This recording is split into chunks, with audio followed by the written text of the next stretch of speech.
Hello, everyone. And to my co-pilots here, my tech co-pilots, I just love a heads up that we are live and we are recording, and this has officially started. It's always a little different with a webinar.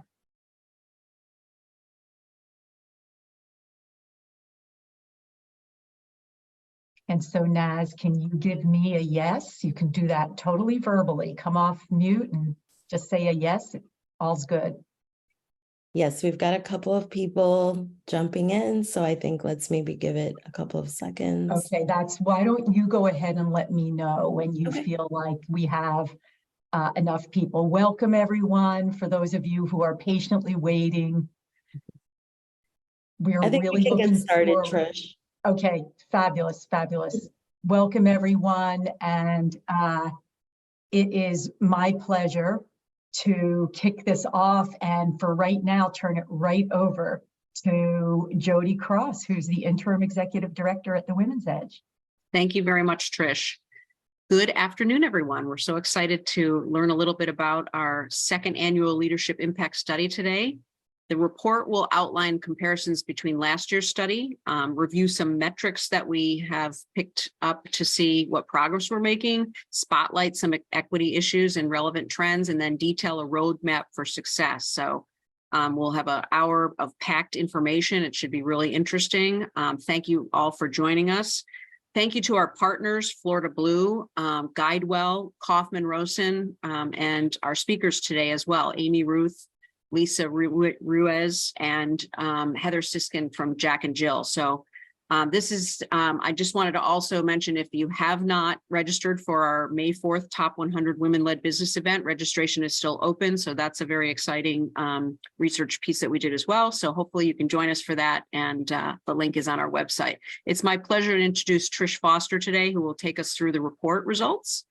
Trish is a DEI strategist. She facilitates programs and educational workshops on DEI issues. She was former executive director for the Center of Women in Business at Bentley University. So please help me welcome Trish to go through the results of this year's report. Thank you very much.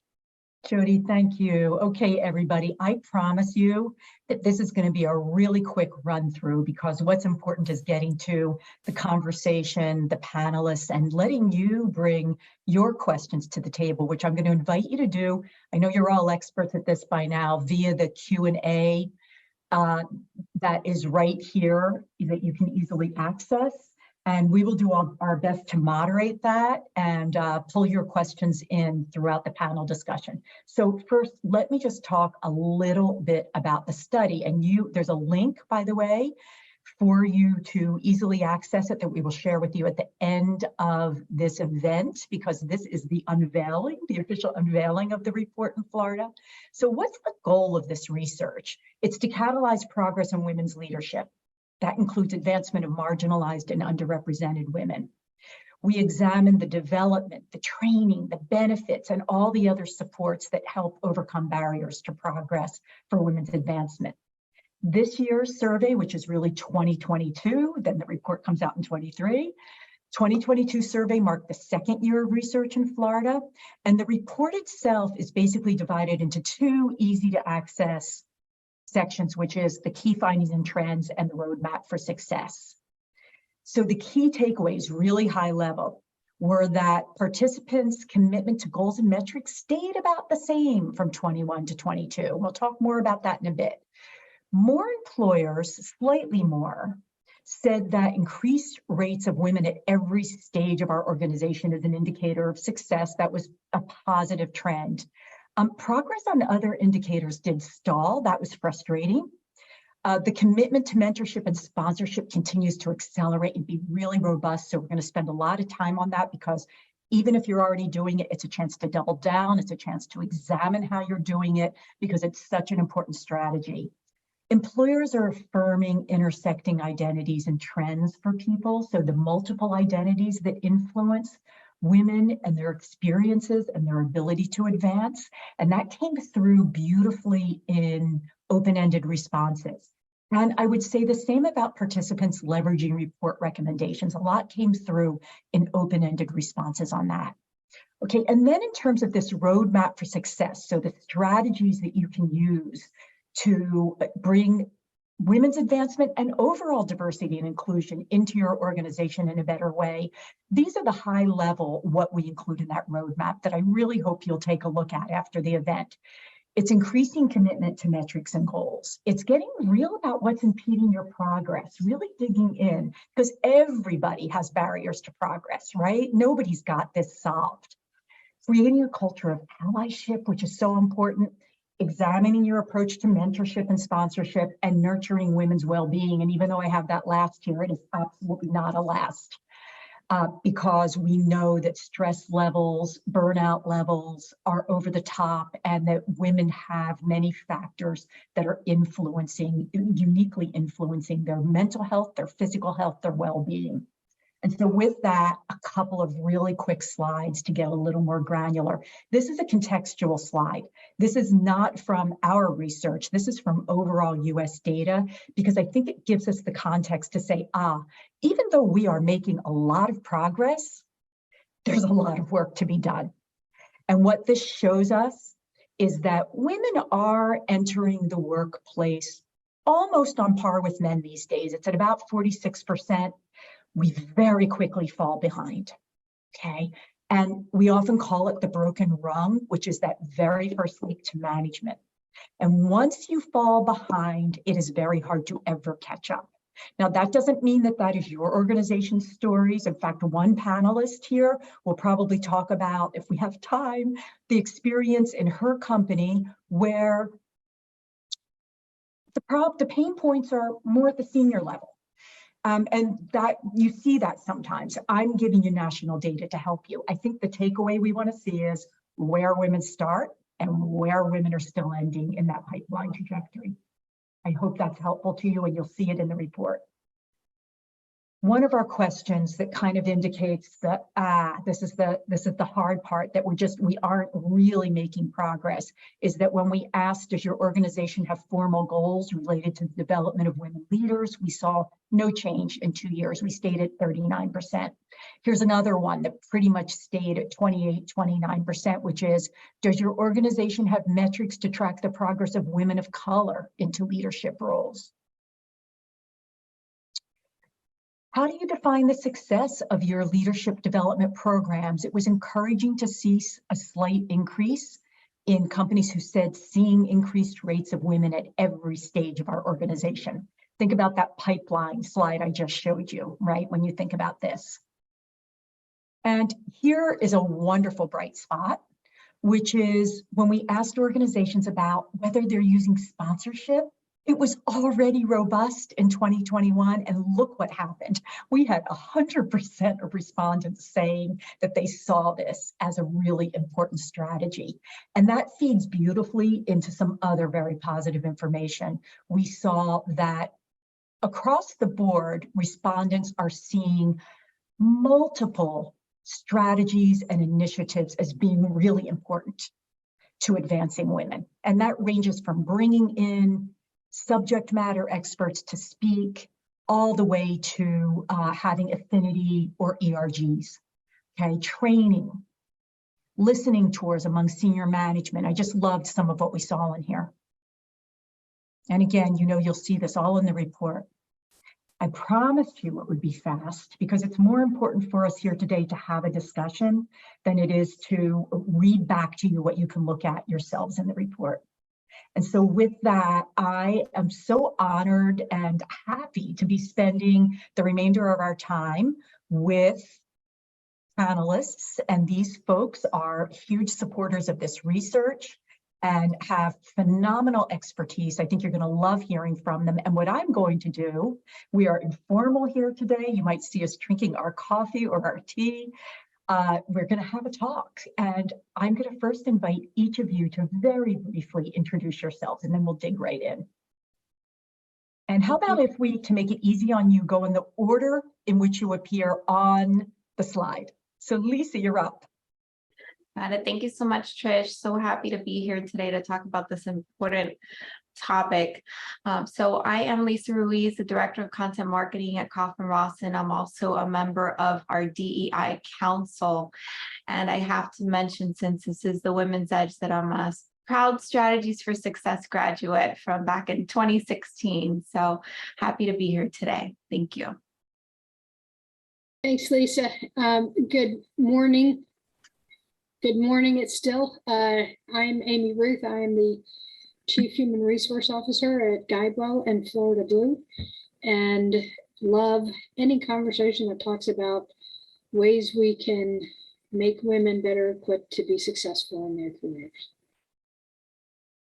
Good morning, everyone. I am Heather Siskin. I'm the CEO at Jack and Jill Center.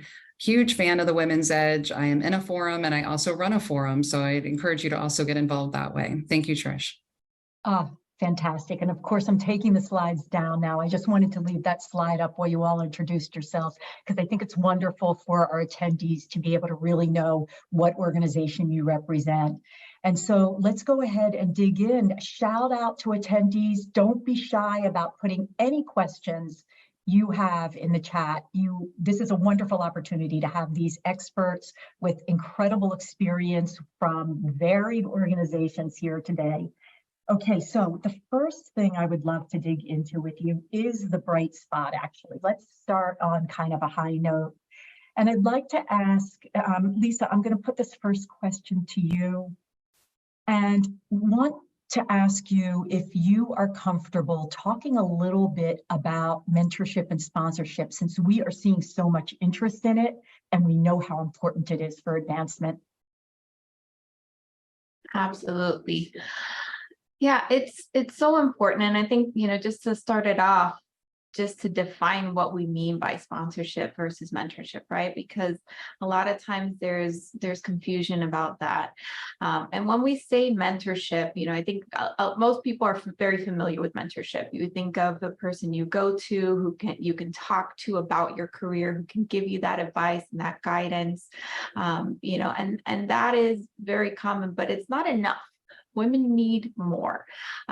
We need sponsors, and the sponsor is a person who will talk not just to you, but about you, who will promote you to other leaders within your organization and outside of your organization, who will help you, push along as you advance in your career. And, we often find that men tend to have those sponsor relationships more naturally than women. And so one of the things we're focused on right now at Kaufman Rawson is formalizing a sponsorship program. We're also going to be launching a mentorship program, but we wanted to start with the sponsorship program because we believe it's so important. So we're right now in the middle of our pilot program. It's a 2-year program. We have 10 sponsors and 10 proteges in this first round. And we thought it was important to start with women as the proteges in this program. That doesn't mean that it's always going to be just a focus on women, but we wanted to focus on where the attention was needed the most right now, where we had that gap. And going forward, we're going to create more opportunities to get some of our younger women involved, but we wanted to start at the top. We actually started with women who are already on that path to leadership, to give them the tools and the foundation. So in the future, maybe they will become the sponsors, for other women or other employees and help bring them up in their career. Yeah, Lisa, that is a wonderful mini case study, really, for people to just think about one particular approach. And everybody who's out there, and some of you out there may be experts in this yourselves, there is no one perfect approach. This can come in so many flavors, and it can be formal or informal. And with that, Amy, can I invite you into this discussion as well? I think that you have some really good information to share as well, based on your experience at Florida Blue. I love that, Trish, and I love the comment that it's formal or informal, because I think historically, especially sponsorship programs have been fairly informal. And what I love about the survey was to see people start to claim it means we're moving from the informal to formal. So at Guidewell and Florida Blue, when we do our talent review process, we make sure that the people we're talking about are a diverse list of people. That when we talk about talent, we're talking about the breadth of talent, and we're using the opportunity to really elevate the people who might not show up otherwise. And for me, that takes it from the informal more into the formal process. Being intentional about who you're including in your discussion will formalize that process. And then, as you just heard Lisa describe, companies should begin to think about starting to build out a formal process for how will you actually begin to put forward the notion of sponsorship in the organization and give people permission to advocate for other people in a more formal way. Thanks, Amy. I really appreciate that. And everybody, you will see when you read the report that we not only talk about it in the key findings, mentorship and sponsorship, but we talk about it in the roadmap for success. And the reason I'm going back to that point again is because what the approach we took this year in the report was really letting people know that you can think creatively about your mentorship and sponsorship. Lisa and Amy, thank you. And Lisa, thanks again for the shout out to distinguish the difference, because sometimes people still don't know. And we have a really good chart in the report which shows you all the differences between mentorship and sponsorship. Even though lines can sometimes be blurred, it's a both and. Okay, let's move along then. And Heather, I really want to bring you into the conversation now. And I think this is going to be a question where we bring everybody in. We have to talk about women's well-being. It has been a gigantic issue for every organization I know, every individual I know. For years now, and then what happened with the pandemic highlighted it, and for many people made it worse or created new opportunities. And I'll just share a little bit of data before I bring you all in, but a big piece of the stress for women is that we, and I'm generalizing, but we in general still carry so many additional challenges and responsibilities compared to men. And I'm talking in the gender binary because I'm talking about the data right now, okay?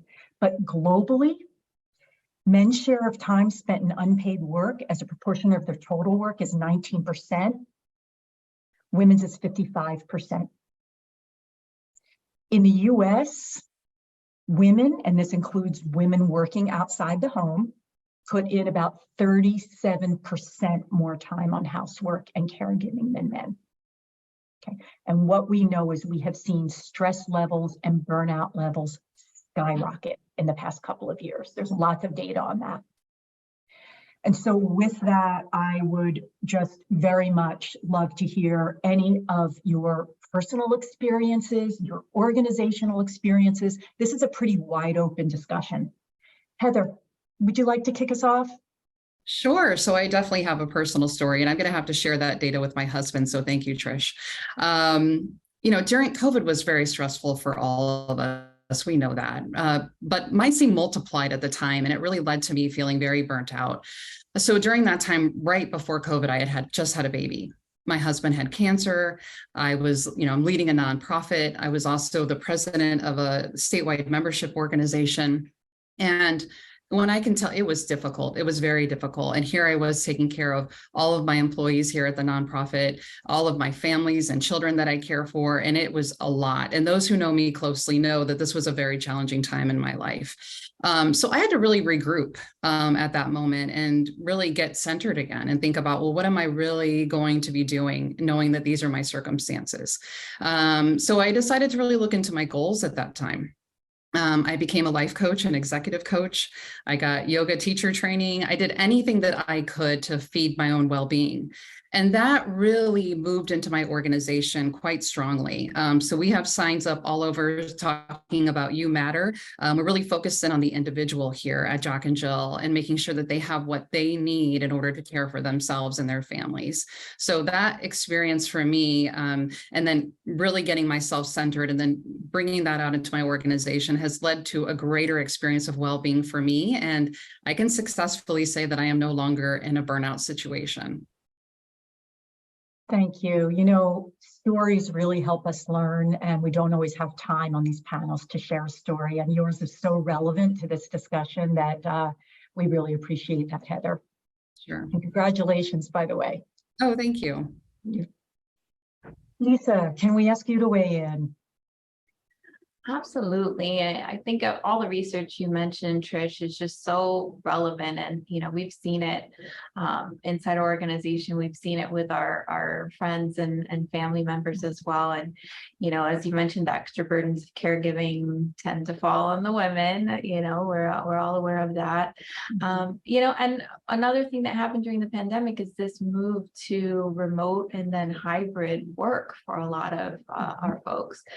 And while for some people that created additional flexibility, and that's been great, it also created some challenges with work-life balance and maybe having the kids at home while you're trying to work and things like that. So it's just been a lot of changes and challenges for everyone to adapt to during this transition and to help support our employees during that time. We have worked with our HR team.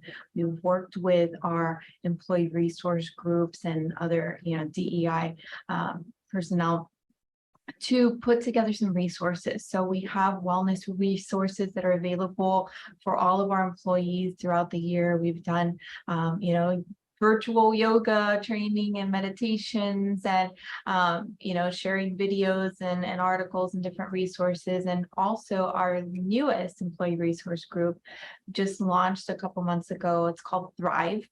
And their whole focus is on mental wellness and fitness.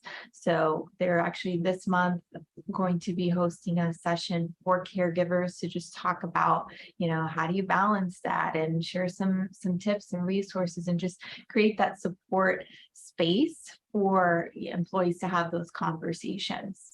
So those are some of the things that we're doing at our organization to address this issue. Lisa, I'm going to go to Amy in a minute, but I want to follow up on something you said. Was the new ERG that you launched around this called Thrive, how much of that was a grassroots effort versus, something being led by senior members of the organization? Yeah, it was entirely grassroots. All of our ERGs have been grassroots. I would say from our official capacity, through our HR team and so on, we've always had a focus on, providing some resources for wellness. I think the shift toward more mental wellness has been amplified, because of the pandemic. So we've been doing more of that over the last couple of years. But as far as the ERG, that was entirely grassroots. We had a couple of, for members who raised their hand and said, hey, this is important. We want to lead it. So we're supporting them in doing that. Thanks. Amy, can we invite you into this important discussion? Would love to. And this is such an important topic, and I love hearing the other ladies and what they share. It's so important to engage and listen to your workforce, to understand where people are at. Like Lisa, we have a employee resource group. We refer to those as communities. And we have a women's community we call WIN, but we also have a mental health collaborative that's focused on mental health. But if you engage and listen to your workforce, for us, we're a healthcare company, right? So we know as an organization that women are often the decision makers around healthcare for their households, which does add a layer of stress and impacts them from a overall load perspective. And at our organization, we try to embrace the notion of inclusion and creating a space where everybody can be their best self and their most authentic self. Through time, we have done things like just basically listening to the workforce and what is it you need. Maybe 3 years or so ago, we added a caregiver leave benefit that just helps people that are at that phase in life where they're needing to care for someone. Most companies offer benefits for women who have children, but what about if your parents need help? How do we help you with that?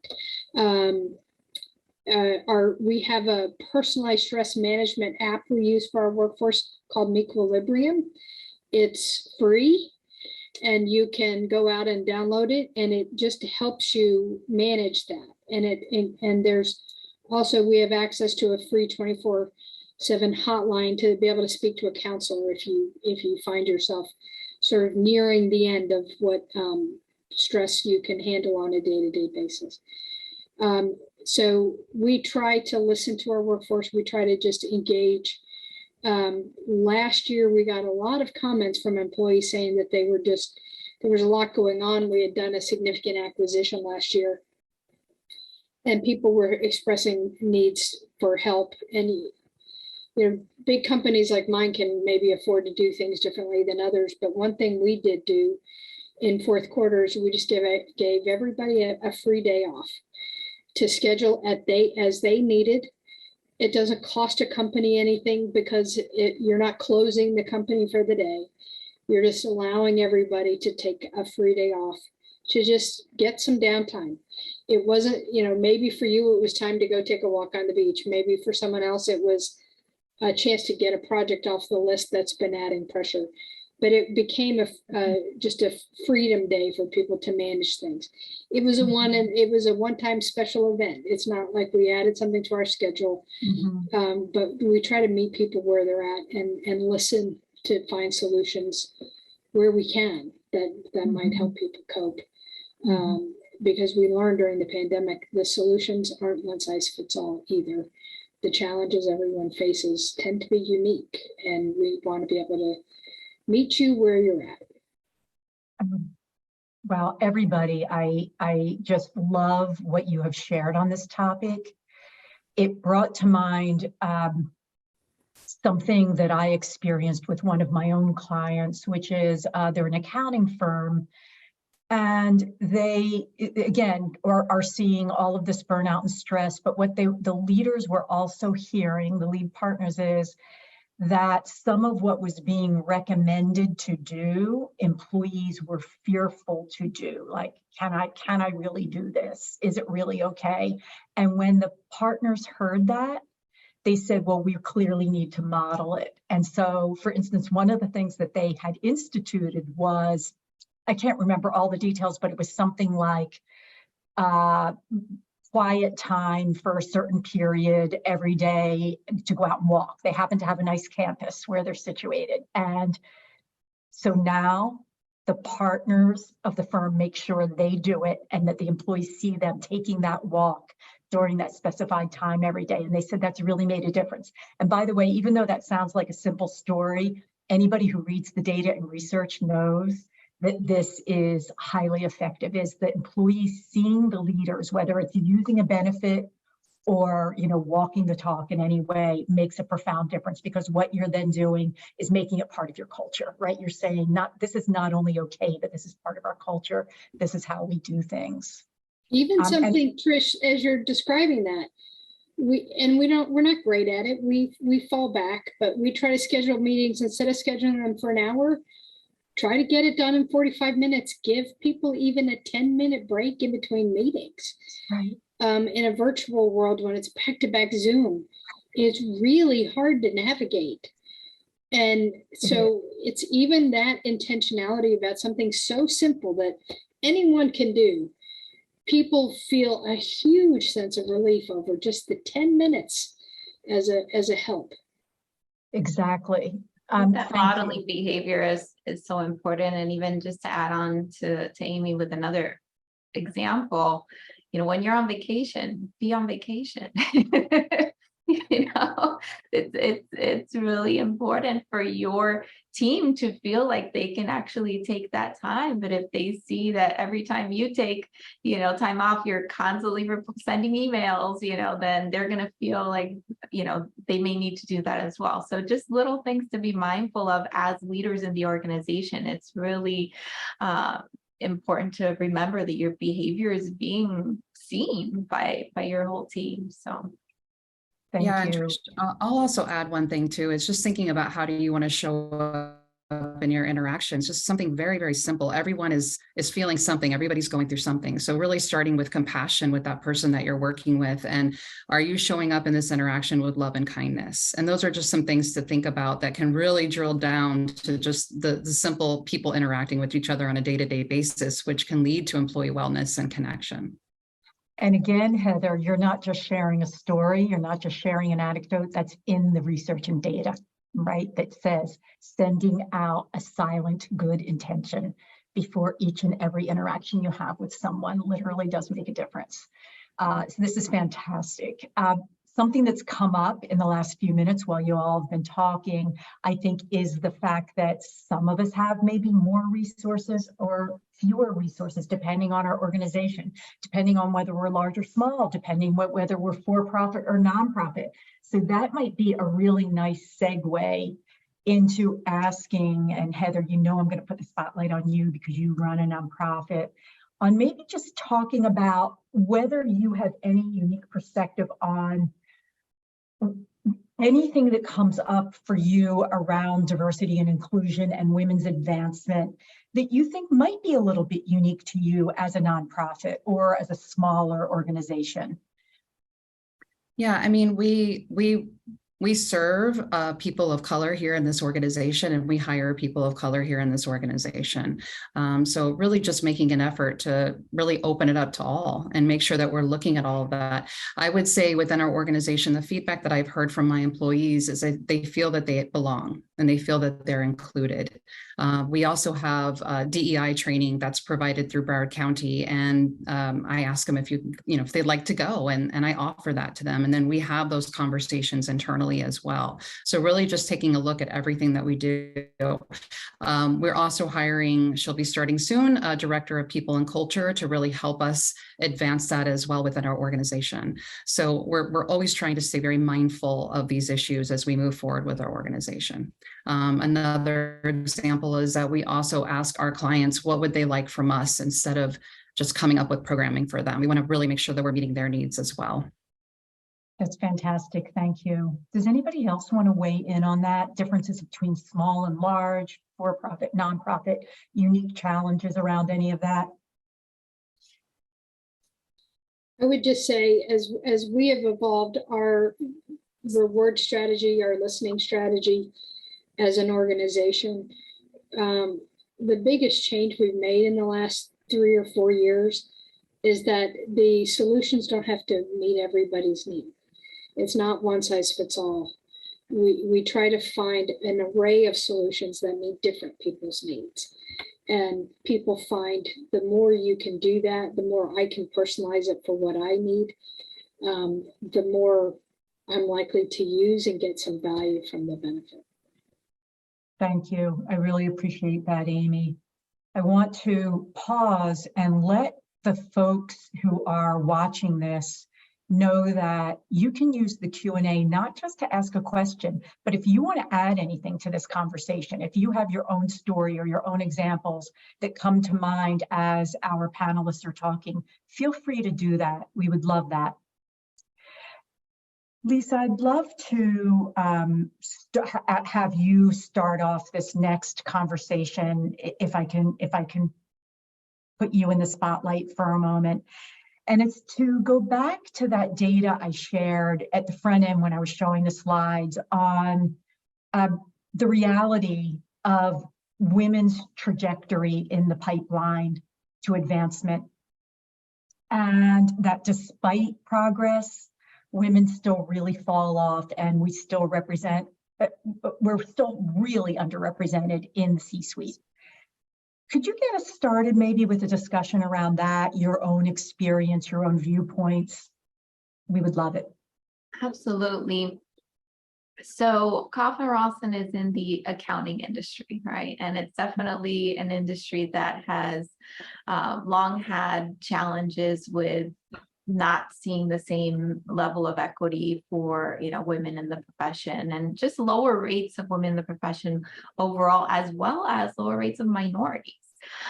So we have been tracking that data at our organization, along with looking to the industry data set by the AICPA, and there has been progress. There is progress that we're seeing, but it's slower progress than some of us would like to see, but it's just a reality.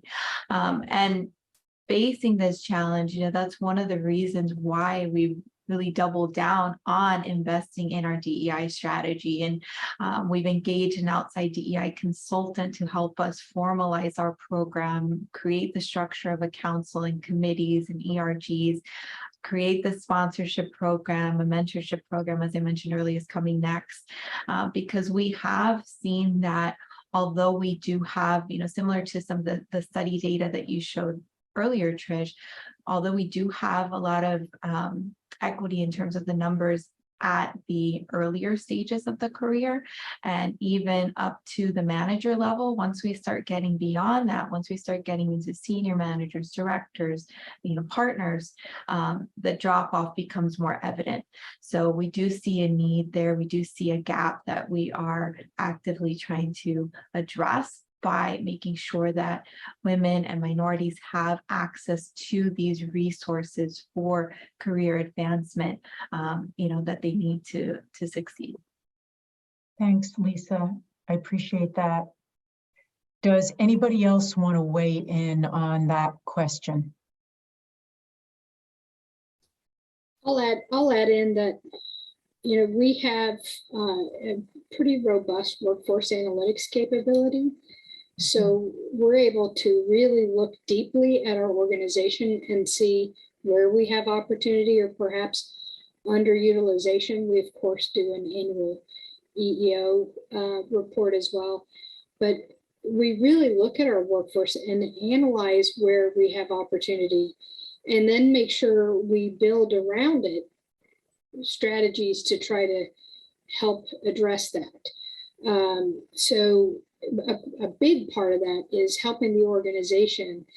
The workforce analytics aren't just for HR, it's a reflection of the business. So we share that with the business. We engage the business with a discussion to say, hey, did you know X and your part of the organization doesn't have very many women in it, as an example. What are things we could do to help you think about why that might be and what might make sense? So it's using data as a real reflection of what's going on and engaging the business with it. So it isn't a behind the scenes thing. We bring it front and center. Thanks, Amy. So Amy, you wonderfully are transitioning us to a question I was going to ask about metrics and goals. But before we do that, a question has come in from an audience member that I want to address that kind of transcends a couple topics we've already discussed. They wanted to know how the impact on women's careers has been affected by burnout. Have women dropped back or dropped out? I could talk about this a little bit, but I'd really love to give you a chance to first. I can share just anecdotally. I think it's really interesting to see how things shape out for different people and given different access to different resources and so on. But we've had a couple of folks within our organization who've gone through that, where they experienced burnout, had to take some time off, and the company said, hey, you need to focus on yourself. So take that month, take that 2 months, take whatever time you need. Mm-hmm. And, in one of those cases, that employee came back, not only not burnt out and refreshed, but now, she is kicking butt, basically. She's getting a promotion, she's expanded her team. She's just been, it's been such a big difference to see what happens when you do give employees access and support to what they need to get through that. It's night and day. And so I think it's really important that we keep in mind that everybody's case is different. Different people need different things. Maybe taking time off works for some folks, maybe just, adjusting the schedule and having more flexibility. Maybe there's some staffing and resources that need to happen, or workload management. There's a lot of different things that can make that situation better, both for the employee and also for the company. So, it isn't a one size fits all, but we've definitely seen that some of the resources have had a very positive impact. Thank you, Lisa. I'll just add really quick, Trish. I think too, at least within my organization, we've been able to move people into different roles so that, you know, maybe it's a job where they can be more hybrid and they could be working at home. Again, it depends on each person, like we've been talking about, but we've been able to shift some people into different roles to help them remain at the company and recover from that burnout that they're experiencing. Yeah. And you know, again, there's a common thread through this entire conversation, which is the recognition that a cookie cutter approach no longer works. And while again, we were maybe on a trajectory to understand that more from a leadership perspective over the years, the past few years have just absolutely brought it to the forefront. And, you know, even with things like virtual and remote work, it is a double-edged sword. And again, some of you already know this, but it's really relevant to this discussion.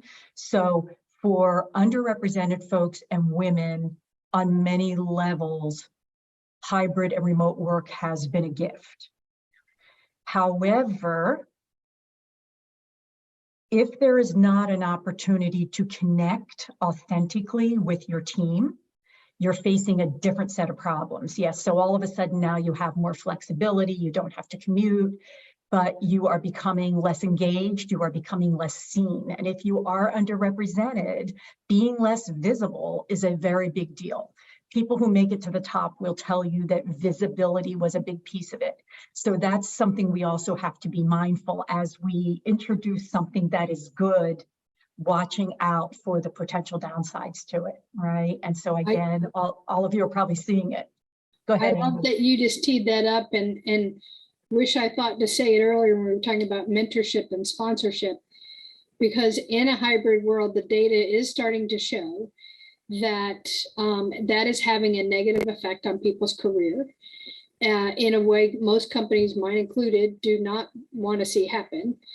And what we're seeing is an erosion of the informal network. Mm-hmm. And you're not building that informal network the same way in a remote world that you did in a in-person world. And I would encourage anyone listening to this, if you do work remotely, plan time in your office, go to your office, schedule in-person meetings, build that water cooler time. It doesn't have to be constant as it was in the past, but it is so important to, you can't possibly have a sponsorship if you're not on someone's radar in the first place. And all of those informal interactions are falling by the wayside. And we need to encourage people to bring those back, I think, because it is the data starting to show a negative effect on that. And Yeah, Amy, I'd like to just add on to that. So again, I agree with what you said about, you know, if you are in a remote role or if you are in a hybrid role and you have access to, you know, create some of that in-person time, absolutely, you know, it's important. But I also think it's important to be intentional about how you spend that in-person time. You know, don't just go into the office, sit with your head down, sit at your desk all day, nobody sees you, you walk in, you walk out because, you know, butts in seats, right? Like, you need to use that time to strengthen those connections, intentionally, you know, schedule lunches with people, you know, make that time for those strategic in-person meetings where you need to have those deeper discussions. So I think it's really important to plan how you spend that time, especially if that time is more limited than it was before. Mm-hmm. Yep, so appreciate it. This is also valuable. Before and again, we're jumping around, which I love because we're having a real conversation here. Going back to the question about how women's careers have been impacted by burnout and have they dropped back or dropped out, some really good data that's available is in an annual study that McKinsey and Lean In do. That's called Women in the Workplace. And the newest report, it always comes out in the fall. So the one that came out in the fall, if anybody can access it, Women in the Workplace, McKinsey Lean In has some really good data on just that question. I wanted to make sure that I shared that.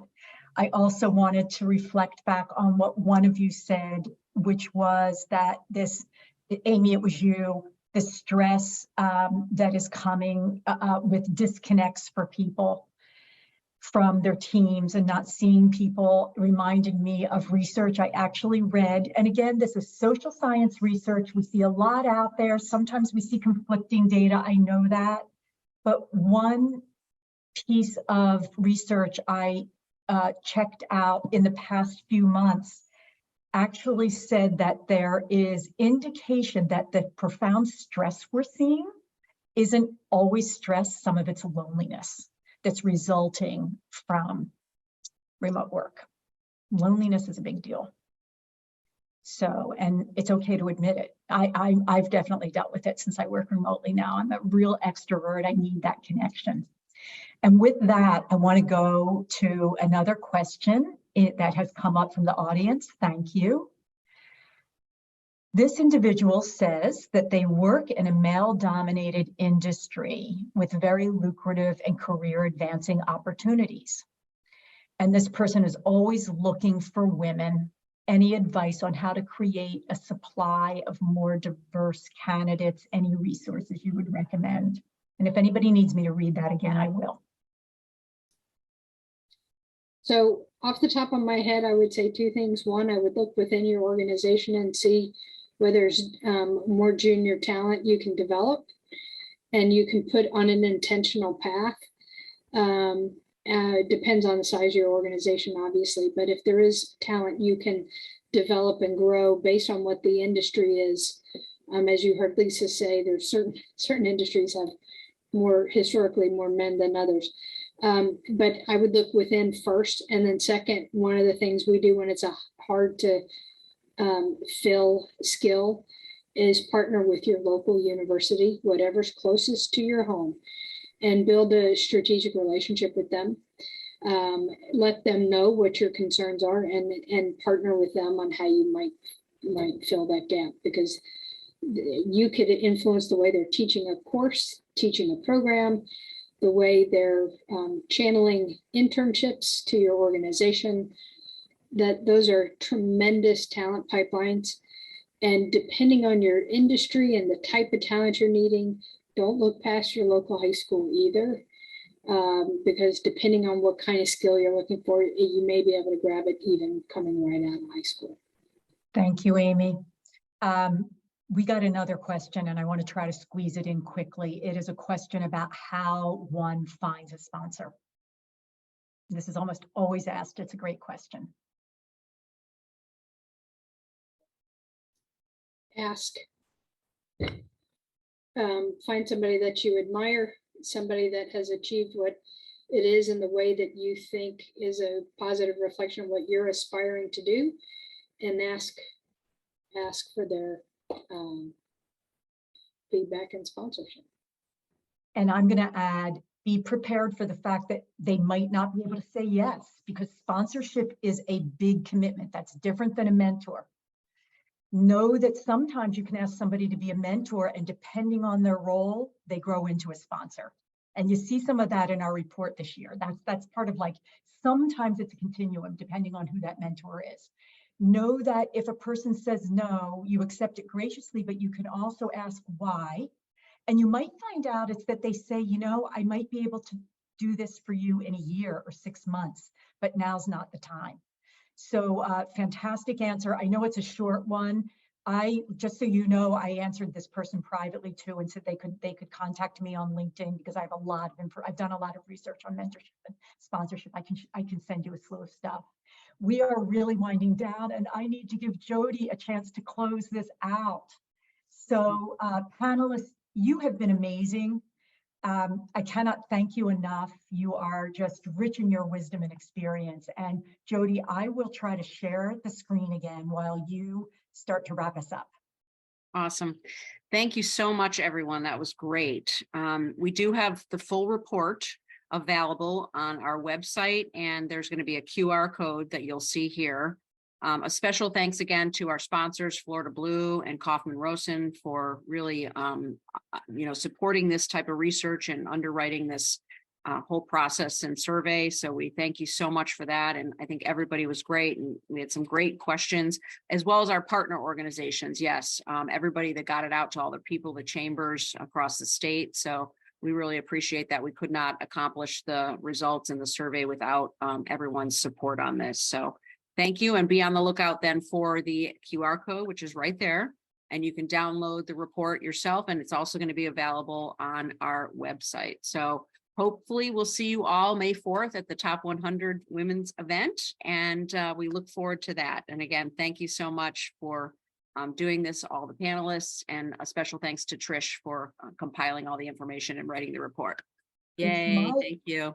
It's my pleasure. And I will say we have a couple minutes. If any of our panelists have a closing word they want to share, that'll take us right to the hour. No pressure if you don't. I would just say thank you for having me. This was a fantastic conversation. Yeah, thank you as well. Excuse me. And I would also add, just keep learning and growing. Absolutely. Again, thank you. This has been a great discussion. And, you know, I wanted to throw out one more thing, which is no matter, you mentioned small organizations and large organizations earlier. I mean, no matter the size of your organization, even if you are, you know, a company of one, you can find ways to continue learning and growing. As Heather mentioned, there are a lot of free resources available online. And there are a lot of people who, you know, including all of us on the panel, I'm sure, who would be happy to speak with you further and share some guidance. So feel free to reach out at any time if you have any questions, if we can be of assistance, and, you know, good luck in your journey on DEI. Thank you, everyone. Have a fabulous day. Be well, take care of yourselves. And again, as Lisa said, good luck on the journey. Panelists, I can't thank you enough. Jody and Naz, I can't thank you enough either. Thank you. It was Take great care, being with everyone. you. Have a good day, everybody. Bye. Take care, everyone.